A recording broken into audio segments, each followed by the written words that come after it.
रात के 12:30 बजे की बात है। दिल्ली से लखनऊ जाने वाली night express train platform number 9 पर खड़ी थी। चारों तरफ अंधेरा, हल्की धुंध और स्टेशन पर बस कुछ थके हुए यात्री। ट्रेन के आखिरी कोच से एक धीमी सी कराहने की आवाज आ रही थी, पर किसी ने ध्यान नहीं दिया। कंडक्टर रमेश ने जैसे ही सीटी बजाई, ट्रेन धीरे धीरे चलने लगी।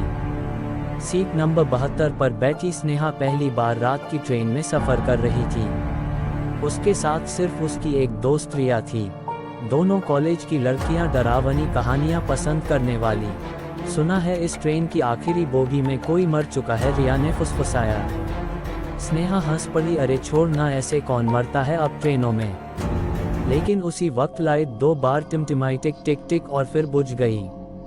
अंधेरे में स्नेहा ने महसूस किया कि सामने की सीट पर कोई बैठा है, पर वहां तो कोई नहीं होना चाहिए था। उसने मोबाइल की टॉर्च ऑन की और देखा एक सफेद साड़ी पहने औरत पूरी भीगी हुई उसे घूर रही थी। रिया चीख पड़ी। ट्रेन के बाकी यात्री सोए हुए थे, पर उस बोगी में सिर्फ वही दोनों जाग रही थी। औरत बोली, मेरा टिकट नहीं कटा, पर मैं हर रात इस डिब्बे में सवार होती हूँ। अगले स्टेशन पर दोनों लड़कियां उतरी। डरते डरते स्टेशन मास्टर के पास पहुंची और सब बताया। वो थका हुआ बुजुर्ग मुस्कुराया, बेटी वो ट्रेन की आखिरी बोगी है ना। दोनों ने हाँ में सिर हिलाया। वो बोगी असली नहीं है। 5 साल पहले उसी बोगी में एक औरत की लाश मिली थी। उसका शव 3 दिन तक पहचान में नहीं आया। तब से जब भी वो ट्रेन रात में चलती है, आखिरी बोगी में उसकी आत्मा बैठती है। रिया और स्नेहा ने डर के मारे अगली सुबह तक स्टेशन नहीं छोड़ा। सुबह जब उन्होंने जाकर ट्रेन देखी, वहां आखिरी बोगी थी ही नहीं। ट्रेन की सिर्फ 9 बोगियां थीं, जबकि रात को उन्होंने 10वीं बोगी में सफर किया था।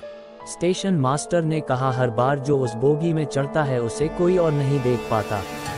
और आज भी रात के 12:30 बजे जब वो ट्रेन चलती है, लोग कहते हैं आखिरी बोगी में एक परछाई खिड़की के पास बैठी दिखती है, और उसके पास से गुजरते हुए सिर्फ वही आवाज सुनाई देती है, मेरा टिकट तो अब भी अधूरा है। स्नेहा और रिया ने उस रात के बाद ट्रेनों में सफर करना छोड़ दिया, पर डर एक बार बस जाए तो दिमाग से नहीं निकलता। 3 महीने बाद स्नेहा की शादी तय हो गई थी। बारात लखनऊ से आनी थी और दूल्हा भी उसी नाइट एक्सप्रेस ट्रेन से आने वाला था। हाँ, वही ट्रेन जिसकी आखिरी बोगी में वो दोनों बैठे थे। शादी की रात स्नेहा मुस्कुरा रही थी, पर अंदर से कांप रही थी। बारात देर से आ रही थी। फोन मिलाया तो किसी ने उठाया नहीं। घड़ी में रात के 12:37 बज रहे थे, यानी वही वक्त जब उस ट्रेन का भूतिया सफर शुरू होता था। सुबह तक ट्रेन नहीं पहुंची। रेलवे कंट्रोल रूम से खबर आई, ट्रेन नंबर 19,205 आखिरी स्टेशन से निकली ही नहीं। लेकिन सीसीटीवी में साफ दिख रहा था, ट्रेन निकली थी पर उसकी आखिरी बोगी गायब थी, और उस बोगी में बैठे थे स्नेहा के होने वाले पति अर्जुन और उनके 7 रिश्तेदार।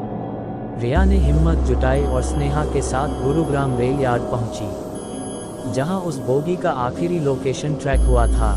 चारों तरफ जंग लगे कोच, टूटी पटरियां और अजीब सन्नाटा। हवा में जलने और लोहे की गंध मिली हुई थी।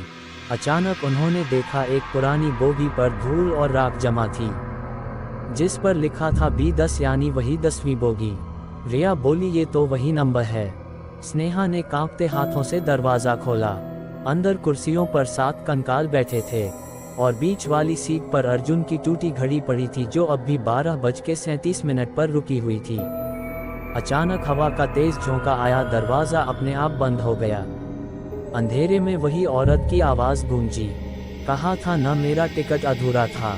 और बोगी के शीशों पर कुछ लिखा, उभरा अब तुम्हारी बारी है स्नेहा।